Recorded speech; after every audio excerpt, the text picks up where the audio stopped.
Bugün ise inqilabdan bir dənə danışaq. Deməli, Rusiyada 2 dənə inqilab olub. 5-7, bir də 17-ci ildə. 17-ci ilin fevral ayında inqilab olub. Bunun da səbəbi odur ki, 1-ci Dünya müharibəsində ki məğlubiyyət əhalini bezdirdi. Əhali də inqilab eləyib 2-ci Nikolayı devirdi. 2-ci Nikolay devrilib, oktyabr ayında isə demək Lenin gələcək. Yəni Sovet hakimiyyəti, çarizm gedəcək, yerinə Sovet gələcək. 2-ci Nikolay devrilib fevralda. Oktyabrda Lenin gələcək. Bəs bu fevralla oktyabrın arasındakı dövrü kim idarə eləyib? Təbii ki, müvəqqəti hökumət. Adı üstündə müvəqqəti hökumət. Müvəqqəti hökumət, yəni bu Rusiyanın idarə etməsi təbii ki, Azərbaycandan da yan keçmir. Müvəqqəti hökumət özünü çox yaxşı göstərir. Bütün gizli təşkilatlar açıq fəaliyyətə başlayır. Sonra müəssisələr çağırılır. Hətta Rusiya Respublika elan olunub 1917-ci ilin sentyabr ayında Rusiya Respublika elan olunub. Yəni əhali üçün nə lazımdırsa hamısını yaxşı mənada eləyir. Hətta Lenini və Leninin adamlarını buradan mühacir etdirib, qovdurub. Lakin nəticə odur ki, əhalinin ən yaralı yeri olan torpaq, əhaliyə torpaq paylamayıb. Məhz bu da Sovetin əlinə şans verib ki, Sovet əhaliyə torpaq paylayaraq öz tərəfinə çəkəcək. Demək, səs vermə keçiriləndə bolşeviklər cəmi 20% səs yığmışdı. Amma əhaliyə torpaq paylamağı vəd eləyərək gələcəklər Bakıda hakimiyyətdə oturacaqlar. İndi baxaq ki, bu müvəqqəti hökumət oturub Rusiyada.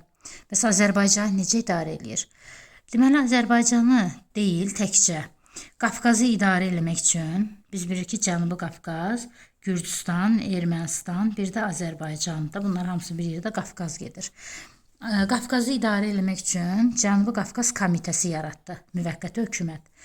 Bakını idarə eləmək üçün isə İctimai Təşkilatların İdarə Komitəsini yaratdı, İTİK yaratdı. Bunlar üçü bir-birindən əlaqəlidir. Nə vaxt yaranıblar? 1917-ci ilin fevral inqilabından sonra martda yaranıblar. 1918-ci ilin noyabrında, oktyabr, yəni Sovet gəlib, noyabrında da bunlar devriliblər. Və bunlar üç qardaşdır. Müvəqqəti hökumət Rusiyada, Cənubi Qafqazda Cənubi Qafqazın komitəsi, Bakıda isə İTİK. Bu Cənubi komitənin mərkəzi Tiflis idi. Ümumiyyətlə Rusiya həmişə Bakıya yeməli yer kimi, Tiflisə isə kurort yer kimi, oturmalı yer kimi baxırdı. Elə bütün qanunverici orqanları falan hamısı demək olar ki, oradadır. Və bunlar üçü bir anda gəlib, bir vaxta gəlib, bir vaxta da gediblər. Cənubi Qafqaz komitəsində Azərbaycanı təmsil edəcək Məmməd Yusif Cəfərov. Çünki 4-cü Duma qovulub, Məmməd Yusif Cəfərov işsiz qalıb da, o Cənubi Qafqaz komitəsində Gürcüstan, Ermənistan, Azərbaycan ibarət olan qrupda Azərbaycanı demək təmsil edəcək. Lakin bu komitə devriləcək. Niyə? Müvəqqəti hökumət devriləcək, İTİK devriləcək, komitə də yeni yaranan Sovet hakimiyyəti tanımadığı üçün bu da devriləcək. Yerində yaranacaq Cənubi Qafqaz komissarlığı. Deməli, bu nə vaxt mövcud oldu? 1917-ci ilin martında yarandı, fevral inqilabından sonra, noyabrında devrildi. Oktyabrdan sonra, Sovet gələndən sonra devrildi. Komissarlıq 1917-ci ilin noyabrında yaranıb, 1918-ci ilin fevral ayına qədər mövcud olacaq. Komissarlığın ilk işi nə olacaq? Bu da Soveti tanımayıb. Cənubi Qafqaz komissarlığı. Bunun ilk işi nə olacaq? Ərzincana gedib Osmanlı ilə barışmaq. Gecək Osmanlının yanına ki, mən Soveti, Rusiyada yaranan Sovet hakimiyyətini tanımıram, sənlə barışmaq istəyirəm. Osmanlı da deyəcək, bir şərtlə barışıram sənlə ki, Ərzincanda sülh imzalayacaqlar, bir-birinə can deyəcəklər. Bir şərtlə ki, burada Anadolu sərhəddində Rusun qoşunları var.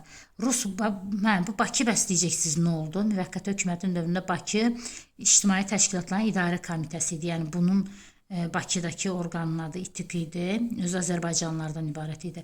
Buradakı orqanın adı komitə idi. Yaxşı, burada komitə getdiyi yerinə komissarlıq gəldi. Bəs Bakıda da bolşevik hakimiyyəti quruldu. Bolşe rus dilində böyük deməkdir. Yəni Lenin adamları gəldi, yerləşdi Bakıya. Bolşe qüvvələr, menşe almanlara deyirlər, daşnak isə başlarına daş düşmüşlərə, ermənilərə deyirlər. Deməli, Ərzincan barışığına görə Osmanlı dedi ki, Anadolu sərhəddində Rus qoşunu var, Rusun qoşunu var. Onlar buranı tərk eləsin. getsin, gedərkən də silahını Gürcüstan, Ermənistan, Azərbaycana versin. Razılaşdılar. Lakin onlar gedərkən silahını Gürcüstan, Ermənistan, bir də bolşeviklərə veriblər, Azərbaycanlara verməyiblər. Bundan qəzəblənən Məmməd Əmin Rəsulzadə bura gəlib çatanda görür ki, Şəmkirdə ruslar çıxıb gedirlər. Şəmkirdə rus qoşununu tərki silah eləyib, silahlarını alıb verib Azərbaycanlılara.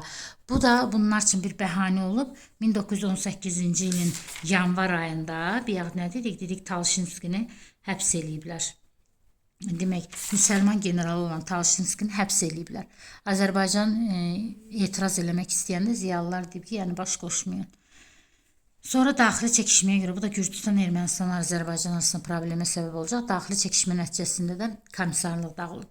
Yaranıb Cənubi Qafqaz Seymi. Seyim elə birinci komitədir, sonra komissarlıqdır, sonra Seyimdir. Seyim qanunvericidir, daha möhkəmdir və rəhbərdə Azərbaycanla Məmməd Əmin Rəsulzadədir. Sözünü deyə bilən bir adamdır. Məmməd Əmin Rəsulzadə gedəcək Gürcüstan, Ermənistan, Azərbaycanı götürüb Osmanlıya danışığın davamı üçün Trabzona, ki Trabzonda danışığın Ərzincan komissarlıqda da Trabzon Seyimdədir. Gedəcəklər Trabzona ki, Osmanlı ilə danışıqları təzələsinlər və bu zaman xəbər çatacaq Osmanlıya ki, bəs 1-ci Dünya müharibəsindən Rusiya çıxır. Vaxtı ikən Çarın dövründə Osmanlıdan Qars, Batum, Ərdahan vilayətlərini alıb 1878-ci ildə Çar Rusiyası o torpaqları geri qaytarır. Demək Rusiya.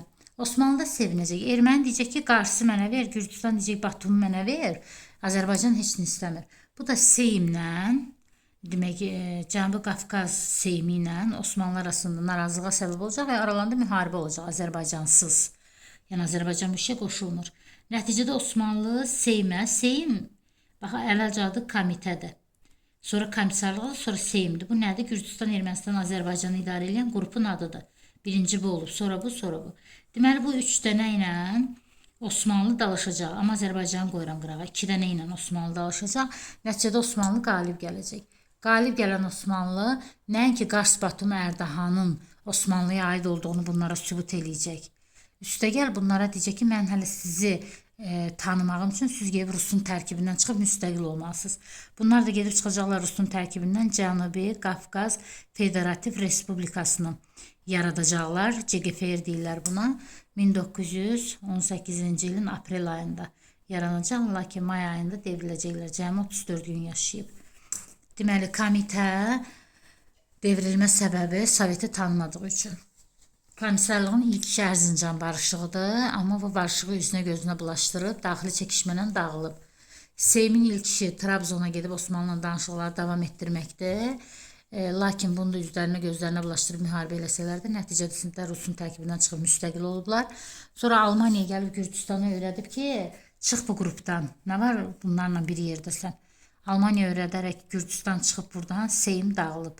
Sonra da Azərbaycan, sonra da Ermənistan çıxıb Azərbaycan Cümhuriyyəti yaranmış olub. Dərsin davamı kimi Cənubi Azərbaycandan danışım sizin üçün. Cənubi Azərbaycan 1-19-cu əsrindən danışım. Deməli, Qacarlar hakimiyyətdədir. Qacarlar hakimiyyətə 1796-cı ildən gəlib 1925-ə qədər mövcud olub. 1925-dən 1979-cu ilə qədər isə Pəhləvilər sülaləsi olub. Burada Qacarlardır. Burada Pəhləvilər sülaləsi də 79-dan bugünə qədər də İran İslam Respublikasıdır. Deməli, biz indi danışacaq həm Qacarların, həm də Pişəvərinin dövründən. Birinci Qacarlardan danışaq, 19-cu əsrdən. 19-cu əsrdə Cənubi Azərbaycanda məsələn tiyul torpaqlar var idi, hərbi xidmət müqabilində verilirdi, şimaldan oxşardı. Məsələn, ilati torpaqlar var idi, ilati Şimali Azərbaycanda yoxdur, ancaq cənubdadır. Elatlara verilirdi, yəni köçəri maldarlara hərbi xidmət müqabilində verilirdi. Tiyul hamıya verilirdi. Azı şimalda da var, bu cənubda da var. Amma ilati ancaq Cənubi Azərbaycandadır, köçəri maldarlara elata verirdi.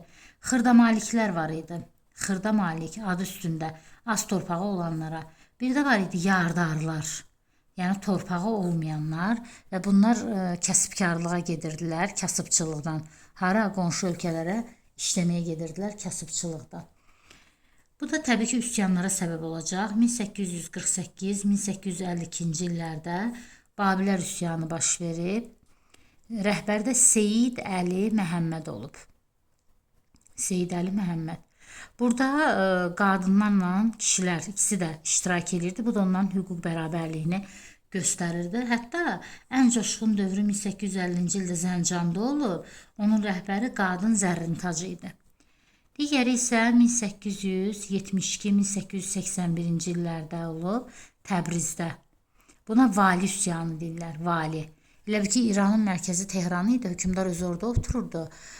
İkinci paytaxt Təbrizi adlandırırdı, gətirib orada da öz, belə deyək, vəlihədini, oğlunu oturdurdu. Və Təbrizdə vali üsyanı oldu, əhali valini şəhərdən qovdu. 1891-92-ci illərdə isə İngilis kapitalisti var idi, Talbot. O gəlib bura tütün sahəsinə sərmayə qoyurdu, kapital qoyurdu. Məsələn, 90-cı ildə Şimali Azərbaycanda İngilis kapitalisti gəlibdi. O bizə xeyir eləyib. Niyə? Çünki neftə sərmayə qoyurdu da. Amma Cənubi Azərbaycana ziyan eləyib. Əhalinin əkin üçün ayırdığı yerlərdə gəlirdi, tütün əkirdi. Əhali də üsyan qaldırıb Talbotu qovublar. 1898-ci ildə isə sırf qadınların iştirak elədiyi Zeynəb Paşanın qiyamı var idi. Paşamın qiyamı acılığa, möhtəkirliyə qarşı idi. Demək ki, qadınlar gediblər, bütün taxıl anbarlarının ağzını açıblar. Əvvəlcə ucuz qiymətə bütün əhaliyə paylayıblar. Burada Babilərdə qadın kişi ikisi də var.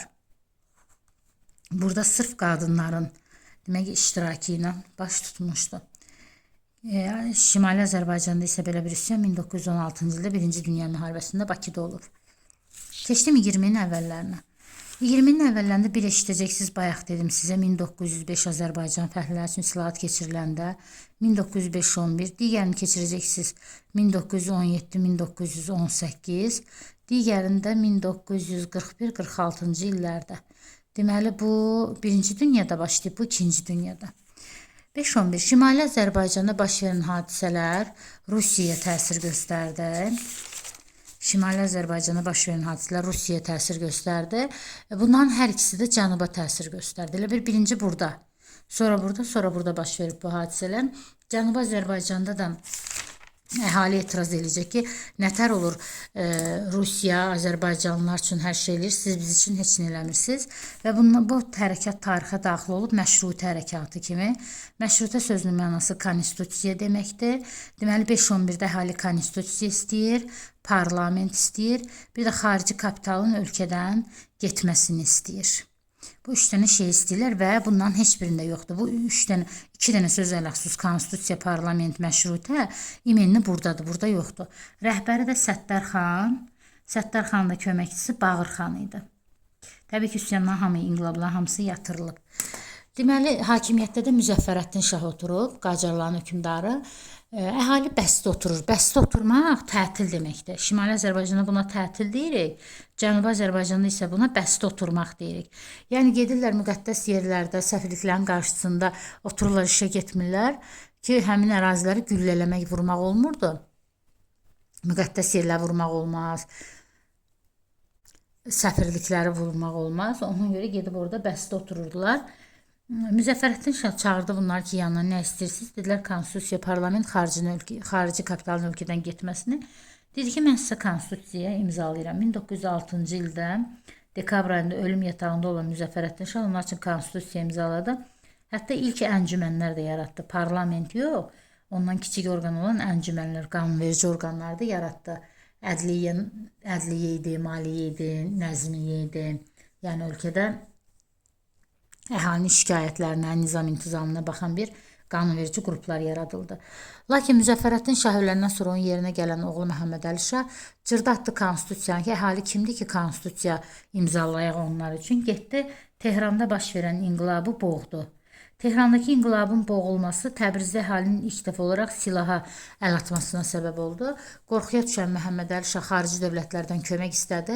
Xarici dövlətlərin köməyi ilə Səttar xana aldadılıb Tehrana danışıqlara çağırıldı. Bağır xanla bir yerdə. Ağır yaralanaraq ev dustaq oldu və 1911-ci ildə inqilab yatırıldı. Deməli, inqilab 5-də başlayıb 11-də qutarıb, dekabrda başlayıb dekabrda qutarıb elə. Tarixə məşrutə hərəkatı kimi daxil olub. Məşrutə konstitusiya deməkdir. Əhali konstitusiya parlament istəyir, xarici kapitalın getməsini istəyir. Bəsdə otururdular müqəddəs yerlərdə və səfirliklərin qarşısında, çünki o yerləri vurmaq günah idi, olmazdı.